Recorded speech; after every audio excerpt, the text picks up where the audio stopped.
नमस्कार। कैसे हैं आप लोग? और जो चुपचाप बैठे हैं वो कैसे हैं? सभी का ठेका आपने ले रखा है। अरे मैं तो उनसे पूछ रहा हूँ जो चुपचाप बैठे हैं वो कैसे हैं, क्योंकि चुपचाप रहने वाला अपने जीवन में समस्या लाता है, चुपचाप रहने वाला लोगों के जीवन में समस्या लाता है, चुपचाप रहने वाला पूरी दुनिया के लिए समस्या हो। एक आदमी ने कहा साबित करके बताओ, तो मैंने उसे एग्जाम्पल दिया कि तुम घर पर जाओ, तुम्हारी बीवी एकदम चुप है, तो समस्या कम होने वाली कि बढ़ने वाली? तो चुपचाप रहने वाला समस्या लेकर आया कि नहीं आया? राइट।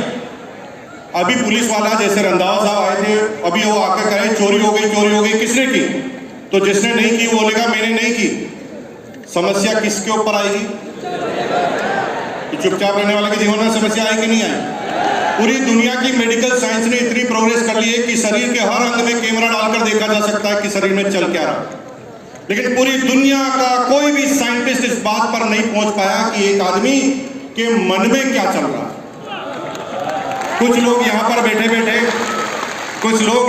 बैठे खेत पर जाकर आएंगे, कुछ दुकान पर जाकर आएंगे, कोई थाईलैंड घूम कर आएगा, कोई अपनी प्रेमिका के पास जाएगा, बैठे यहीं पर रहेंगे।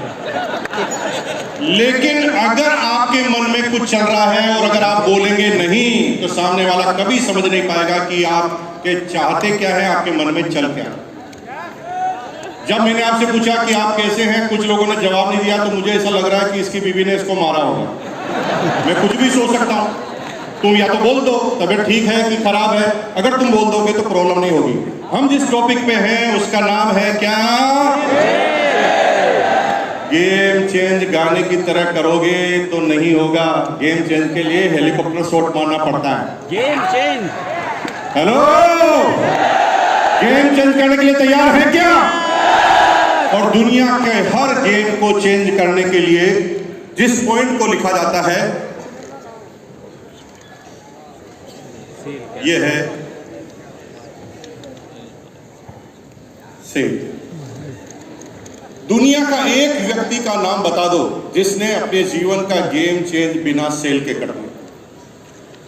लेकिन लोग सेल की परिभाषा नहीं समझ पाते। कुछ लोग सोचते हैं कि सेल सामान को ही करना पड़ेगा, कुछ कहते हैं कि सेल केवल वस्तुओं को करना पड़ेगा, सर्विस को करना पड़ेगा, कुछ लोग कहते हैं वादों को सेल करना पड़ेगा। लेकिन सेल की डेफिनेशन में अगर हम इंटरनेट को खंगा लें तो हजारों तरह की डेफिनेशन अलग अलग तरह के लोगों ने दी है। लेकिन एक साधारण आदमी जो ये समझता है, मुकेश कोठारी जैसा, उसकी लहजे में सेल का मतलब सीधा सीधा है मूल्य के बदले, यानी किसी कीमत के बदले वस्तु और सेवाओं का आदान प्रदान किया जाता है तो वो सेल कंप्लीट हो जाती है। और अगर इस सेल को, प्रश्न है कि ये सेल हो गई, ये सेल कौन कौन करते हैं? अभी कुछ लोगों को लगता है कि बिजनेसमैन सेल करता है, कुछ लोगों को लगता है कि जो इंश्योरेंस वाला है सेल करता है, कुछ लोग कहते हैं बैंकर सेल करता है। लेकिन आज मैं एक ऐसी बात आपको बताने जा रहा हूं जो आपको हो सकता है अचंभे में डाल दे। दुनिया में किसी भी व्यक्ति के जीवन में अपनी जेब में अगर 100 रुपए भी आते हैं तो उसका परिणाम सिर्फ सेल ही होता है। 95% लोगों को पता ही नहीं कि वो सेल कर रहे हैं। वो अपने आप को मान रहे हैं कि मैं सेल नहीं कर रहा हूं, लेकिन हो सेल ही रही। एक व्यक्ति का नाम बता दो जो बिना सेल के अपने जेब में 10 रुपए भी ला सके। फर्क सिर्फ इतना है, कुछ लोग अपने टारगेट के लिए सेल करते हैं, कुछ लोग लोगों के टारगेट के लिए सेल करते हैं। एक व्यक्ति से मैंने पूछा, एक रेलवे इंजीनियर मेरी सेमिनार में आया, उसने मेरे से कहा मैं तो रेलवे का एम्प्लॉय हूं, रेलवे का इंजीनियर हूं, मैं कहां सेल कर रहा हूं? तो मैंने उससे कहा कि तेरा रेलवे क्या कर रहा है रे बेटा? रेलवे सेल ही कर रहा है, और रेलवे ने अपनी सेल के लिए ही तुझे रखा है, क्योंकि रेलवे की ट्रेन टाइम पे चले इसलिए रेलवे ने तुझे इंजीनियर बनाया है। इसका मतलब रेलवे जो अगर सेल कर रहा है तो उसका एक एक दायरा, एक एक व्यक्ति सेल के लिए ही काम कर रहा है। एक आदमी ने कहा कि मैं बैंकर हूं, मैं क्या सेल कर रहा हूं? तेरा बैंक क्या कर रहा है? एक व्यक्ति कहता है मैं रिलायंस में जॉब कर रहा हूं, रिलायंस क्या कर रहा है? हेलो, फर्क सिर्फ इतना सा है, कुछ लोग खुद के लिए सेल कर रहे हैं और कुछ लोग लोगों के लिए सेल कर रहे हैं। और अमीर बनने का एकमात्र तरीका है, आज के बाद खुद की सेल चालू कर दो। जब तक आप लोगों की सेल चालू करते रहेंगे तब तक आपको सेलेरी मिलेगी। ये भी सेल से निकला है। हेलो,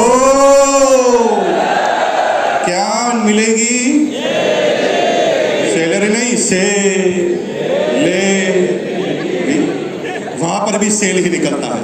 आगे चलते हैं। कौन लोग जो है वो सेल में सक्सेसफुल होते हैं?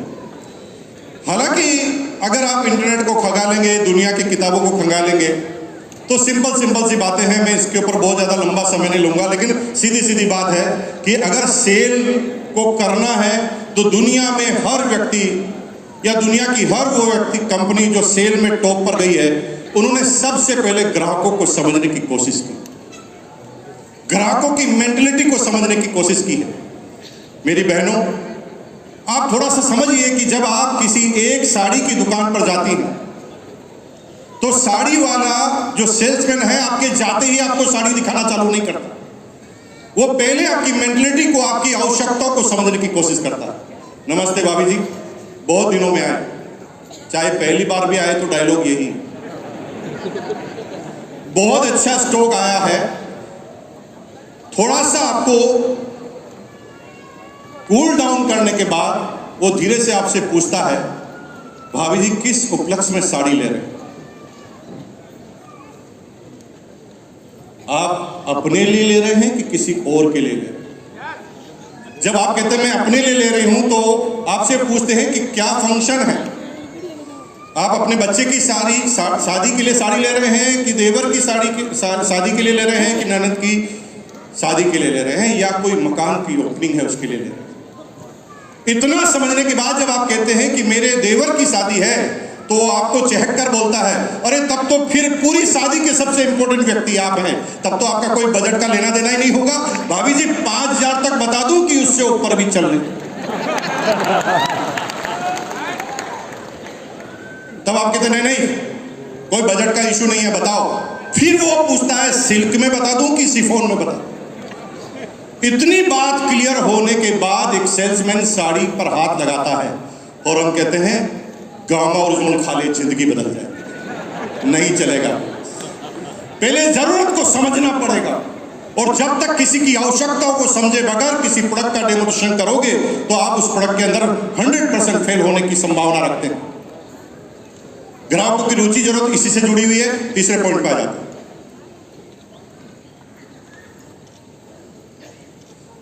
किसी भी प्रोडक्ट को तब तक मत बोलो जब तक उस प्रोडक्ट का आपके पास नॉलेज ना हो, क्योंकि दुनिया में राय देने वाले 1000 व्यक्ति मिलेंगे। अगर किसी आम आदमी से पूछो कि भाई वजन बढ़ गया है, कम होना है, क्या करना पड़ेगा, तो वो कहेगा भूखा रहना चालू कर। और जब आम व्यक्ति की तरफ बात करोगे तो प्रोडक्ट कभी सेल होंगे ही। आपको एक एक्स्ट्रा ऑर्डिनरी, एक स्पेशलाइज्ड पर्सन की तरफ बात करनी पड़ेगी सेल करने के लिए, और कुछ ऐसी जानकारियां शुरुआत में रखनी पड़ेगी जो उसने जीवन में कभी सुना। जैसे एक व्यक्ति ने कहा मैं बहुत मोटा हो गया हूं, क्या करना पड़ेगा, तो आप सीधा कह सकते हैं खाना खाना बंद कर दे। और दूसरा तरीका यह है कि आप उसे बताएं कि सर ये मोटापा होता है कैलोरी इन कैलोरी आउट। जब वो पहला वर्ड सुनता है तो वो आपको बहुत ध्यान से देखता है कि ऐसे वर्ड वो सुन रहा है, और तब वो आपको स्पेशल प्राणी मानना चालू करता है। और जब किसी व्यक्ति पर आपको बिलीव होता है तो आप अपने जीवन को न्यौछावर करने के लिए तैयार हो जाते हैं। हेलो,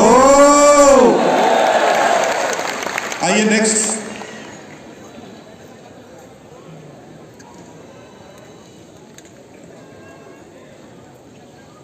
%90 लोग सेल करते वक्त उनके दिमाग में यह होता है कि बस मेरा टारगेट पूरा होता है, इतने का माल भेज दूंगा, इतने का मेरा कमीशन आ जाएगा, या इतना सेल करा दूंगा तो मेरी ये पिन आ जाएगी। और यहां से जब स्वार्थ से सेल चालू होती है तो वो लॉन्ग टर्म कभी हो नहीं सकती, कभी भी वो लॉन्ग टर्म नहीं हो सकती। आपको ग्राहकों के जूतों में पैर डालकर देखना पड़ेगा कि उनकी प्रॉब्लम क्या है, और जब तक उनकी प्रॉब्लम के अनुसार, उनकी ग्राहकों की समस्याओं के अनुसार आप बात नहीं करेंगे, ग्राहकों की प्रॉब्लम के या ग्राहकों की कठिनाइयों के अनुसार काम नहीं करेंगे, तो आप उसके अंदर ज्यादा सफल नहीं हो पाएंगे। चलते हैं नेक्स्ट।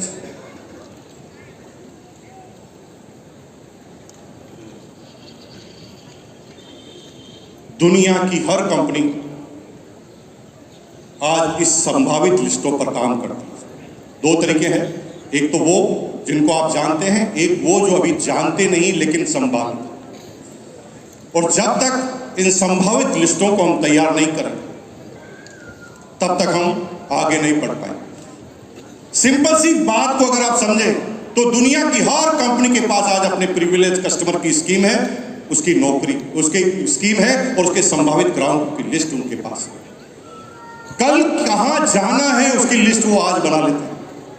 और अगर आपको इस बिजनेस में सक्सेसफुल होना है तो आपको भी अपनी लिस्ट को तैयार करना पड़ेगा और लिस्ट के साथ उन लोगों की जो रेफरल आपको मिल रहे हैं, रेफरेंस जो आपको मिल रहे हैं, उनकी लिस्ट को आपको तैयार करना पड़ेगा।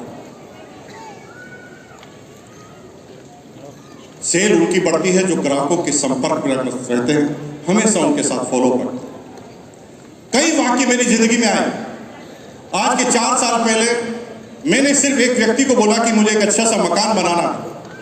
मेरे दोस्त ने किसी व्यक्ति को बोला होगा, बात किसी सेल्समैन तक पहुंच गई और सीमेंट की कंपनी के सेल्समैन तक वो बात पहुंच गई। तो एक सीमेंट की कंपनी का सेल्समैन जिससे मैं जानता भी नहीं था, वो मेरे पास आया, मुझे नमस्कार किया, मेरे से बात की और मुझे बात करते करते उसने बताया कि अगर मजबूत घर चाहते हो तो Ambuja cement is the best. मैंने कहा भाई साहब अभी तो सोचा है, सीमेंट की बात आएगी। नहीं नहीं, मैं कोई बेचने थोड़ी आया हूं, मैं तो सिर्फ आपको ये बताना चाहता हूं कि अगर सीमेंट अगर आपको बढ़िया चाहिए और घर को मजबूत करना है तो अंबुजा सीमेंट आपको लगानी। मैंने बात को इग्नोर कर दिया, लेकिन 3 महीने बाद वो वापस आया, फिर वो अपनी बात कह के चला गया और ऐसे ऐसे जब तक मैंने मकान नहीं बनाया वो 6 से 7 बार मेरे पास आ चुका। लेकिन जिस दिन मैंने मकान बनाने के बारे में सोची और जिस दिन सीमेंट के पहले कंटेनर के बारे में सोचा, मेरे जीवन में सबसे पहला नाम उस व्यक्ति का था जो मेरे पास 6 बार आ चुका था। इसलिए फॉलो और उस फॉलो पर काम करना लगातार जारी रखें। कई आप इंटरनेशनल कंपनियों की बात करते हैं जो आपको कॉल करते हैं, जैसे कार बाजार, पैसा बाजार, बहुत सारी कंपनियां रेगुलर आपको कॉल करती है और लगातार ये पता लगाने की कोशिश करती है और संपर्क में रहती है कि कब किस व्यक्ति को आपको मौका मिल जाए आगे जाने का। इसे पहले नहीं कहा जा सकता, समझा नहीं जा सकता।